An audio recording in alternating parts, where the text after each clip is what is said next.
মুর্শিদাবাদের রেজিনগরে শুরু হয়েছে হুমায়ুন কবিরের প্রস্তাবিত বাবরি মসজিদ নির্মাণের কাজ। সকাল থেকে এলাকায় সাজো সাজো রব। ভোটের আগে মসজিদ নির্মাণ ঘিরে চড়ছে রাজনীতির পারদ।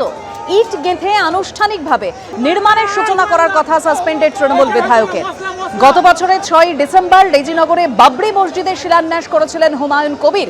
মসজিদ নির্মাণে মোট 50 থেকে 55 কোটি টাকা খরচ হবে দাবি করেছেন হুমায়ুন কবির।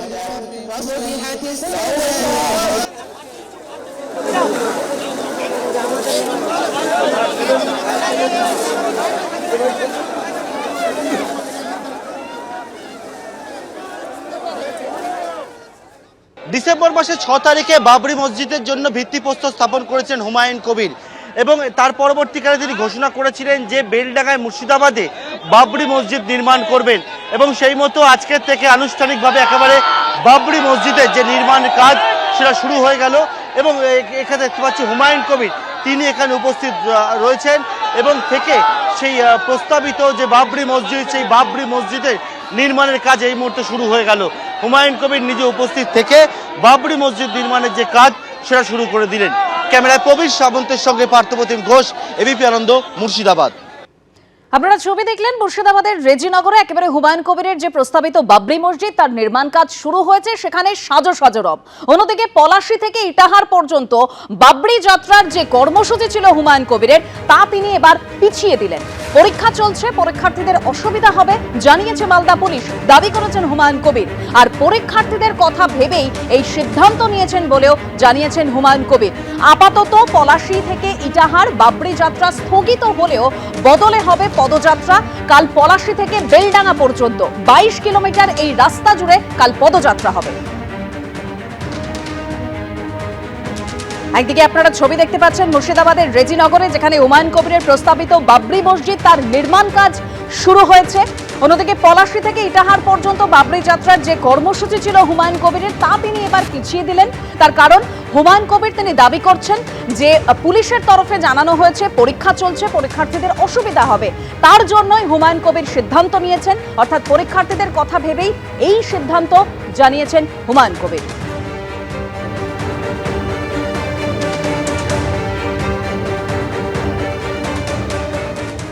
বাবরি যাত্রাটা আমাদের মূলত ছিল 100টা গাড়ির কনভয় নিয়ে, মাঝে মাঝে যে ঘনবসতি বা মানুষ যেখানে আছে সেই জায়গাতে হাঁটতে, তারপরে গাড়িতে চেপে এটা 235 কিলোমিটার যাত্রা করার কথা ছিল। মালদা পুলিশ প্রশাসনের অনুরোধে তেনারা কাল রাত্রি 10:30টার সময় আমাদের জেলা নেতৃত্ব রয়েল ইসলামকে ডেকে অনুরোধ করেন, যেহেতু পরীক্ষা চলছে সেই পরীক্ষার জন্য উনি বলেছেন যে আপনি যে কোনো দরকার হলে 14-15 ছুটি আছে, 14 তারিখ শনিবার ছুটি আছে, 15 তারিখে রবিবার ছুটি আছে, এখানে করুন, আমরা সহযোগিতা করব বলেছেন। কিন্তু আমি 14-15 করছি না। কালকে আমাদের যে পলাশীর যে মনুমেন্ট সেই মনুমেন্ট থেকে পুরো NH-12 হয়ে পুরো বাবরি মসজিদের যেখানে স্থান সেই অবধি 22 কিলোমিটার আমরা হেঁটে কমসে কম 50,000 লোককে সঙ্গে নিয়ে পদযাত্রা করব। আর হুমায়ুন কবির তিনি তৃণমূল এবং বিজেপিকে একযোগে আক্রমণ করেছেন, কি বলেছেন শোনাবো। এই ভুলের খেসারত তৃণমূল কংগ্রেসকে দিতে হবে। হুমায়ুন কবির তৃণমূলে থাকলে বা তৃণমূল থেকে বিতাড়িত না হলে হুমায়ুন কবিরের আজকের যে বাবরি মসজিদের সূচনা বা বাবরি মসজিদ তৈরি করার যে পরিকল্পনা সেটা আখেরে তৃণমূল কংগ্রেসই বেনিফিট পেত।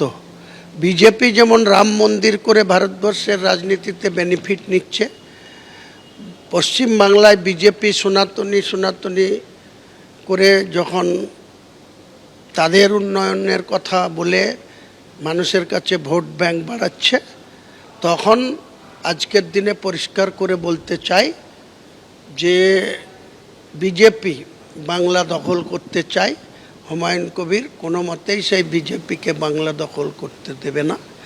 পাশাপাশি যে বাবরি মসজিদ করার জন্য যে হুমায়ুন কবিরকে সাসপেন্ড করে তৃণমূল নেত্রী যে ঐতিহাসিক ভুল করেছে তার খেসারত তাকে ক্ষমতাচ্যুত হবে তৃণমূল কংগ্রেস। এই মুহূর্তে আমাদের সঙ্গে টেলিফোন লাইনে রয়েছেন তৃণমূলের রাজ্য সহ সভাপতি জয়প্রকাশ মজুমদার। জয়প্রকাশ দা, হুমায়ুন কবির তিনি বলছেন যে বাবরি মসজিদ যদি হতো তাহলে তৃণমূল তার সুফল পেত, কিন্তু তৃণমূল যেভাবে দল থেকে তাকে সাসপেন্ড করেছে সেটা তৃণমূল ভুল করেছে, আর সেই ভুলের খেসারত এবার তাদের দিতে হবে। না, বাবরি মসজিদ করার জন্য তো ওনাকে দল থেকে তাড়ানো হয়নি। দল বিরোধী কার্যকলাপ সমাজে যার বিরূপ প্রতিক্রিয়া হচ্ছিল, দলের অনুশাসন না মেনে চলার জন্য তাকে তাড়ানো হয়েছে। তারপরে তো উনি বাবরি মসজিদের ঘোষণা করে এখন সংবাদ মাধ্যমে বেঁচে থাকার চেষ্টা করছেন, একটা কন্ট্রোভার্সিয়াল একটা কথা বলে বা কন্ট্রোভার্সিয়াল কাজ করার চেষ্টা করে। আজকে বাবরি মসজিদ কেন হবে? এমনি মসজিদ হবে, মোহাম্মদের নামে মসজিদ হবে।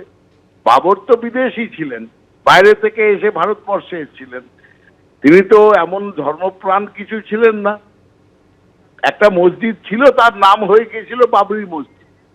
তাছাড়া তা মুসলমান ধর্মে বাবর যে খুব একটা উচ্চ শ্রেণীর একজন সুফি, একজন এত কিছু ছিলেন, এরকম তো কোনো সাধু সন্ত তো ছিলেন না যে তার নামে মসজিদ। এটাই তো হচ্ছে রাজনীতিকরণ তিনি করেছেন। মুসলমান ধর্মকে নিয়ে রাজনীতিকরণ এই লোকটা করছে, এবং কিছু লোক জুটে গেছে তার সঙ্গে, কারণ বিজেপি পেছন থেকে প্রচুর পয়সা করে দিচ্ছে, সেই পয়সার লোভে ভিড় হচ্ছে। দেখুন, আজকে সব থেকে বড় কথা হচ্ছে তৃণমূল কংগ্রেস কোনো মন্দির মসজিদের রাজনীতি করে না, মানুষের পাশে থাকে, সর্বধর্ম সমন্বয় করে মমতা বন্দ্যোপাধ্যায় চলেন। সব ধর্মের সমান কদর, সব ধর্মের সমান আদর, এটাই হচ্ছে মমতা বন্দ্যোপাধ্যায় তথা তৃণমূল কংগ্রেসের বক্তব্য। এবং সংবিধান মেনে সর্বধর্ম সমন্বয় এবং ধর্ম নিরপেক্ষতা, এটাই হচ্ছে আমাদের কাজ। একদিকে বিজেপি ধর্ম নিয়ে কাজ করছে, খেলা করছে, আর অন্যদিকে হুমায়ুন কবির ধর্ম নিয়ে ফুটবল খেলছেন। এটা সমভাবে এরা দোষী ভারতবর্ষের সংবিধান বিরোধী কাজ করার জন্য। কিন্তু একটা কথা বলে দেব, এই হুমায়ুন কবিরের এত কিছু হাঁক ডাক দেখবেন ইলেকশনের পরে সব শেষ হয়ে যাবে। কারণ আরশোলার ইচ্ছে হয় বাজপাখি হওয়ার, কিন্তু তারা আরশোলাই থেকে যায় পদপ্রান্তে, মানুষের পদপ্রান্তে পদপিষ্ট হওয়ার আশঙ্কায় সবসময় থাকে আরশোলারা। ওনার অবস্থা সেই রকমই হবে। ধন্যবাদ জয়প্রকাশ দা। আর হুমায়ুন কবির বিজেপিকেও আক্রমণ করেছেন এবং তিনি বলছেন যে বিজেপি রাজ্য দখল করতে চাইছে, সেটা হুমায়ুন কবির থাকতে কখনো হবে না। আর এই প্রসঙ্গে খগেন মুর্মু কি বলেছেন শোনাবো। তৃণমূল কংগ্রেস এসআইআরে সেভাবে মুসলিমদেরকে রাস্তায় নামিয়ে, মাঠে নামিয়ে, এখানে সরকার বিরোধী যে সমস্ত কথাবার্তা বলছিলেন, যে স্লোগানগুলো দিচ্ছিলেন, সেটাতে মুসলিমরা সাপোর্ট করেনি। তাই এখানে বাবরি মসজিদ বলে যদি মুসলিমদের সাপোর্ট পাওয়া যায়, এবং মুসলিমরা যেহেতু সরে যাচ্ছে অন্যদিকে, সেখানে মুসলিমরা যদি বাবরি মসজিদের নাম করে হুমায়ুন কবিরকে সাপোর্ট করে, তাহলে আলটিমেটলি আবার নির্বাচনের পর এই হুমায়ুন কবির আবার তৃণমূল কংগ্রেসেই হচ্ছে তার সাপোর্টটা দেবেন। এটা কোনো লাভ হবে না। এবিপি আনন্দ, এগিয়ে থাকে, এগিয়ে রাখে।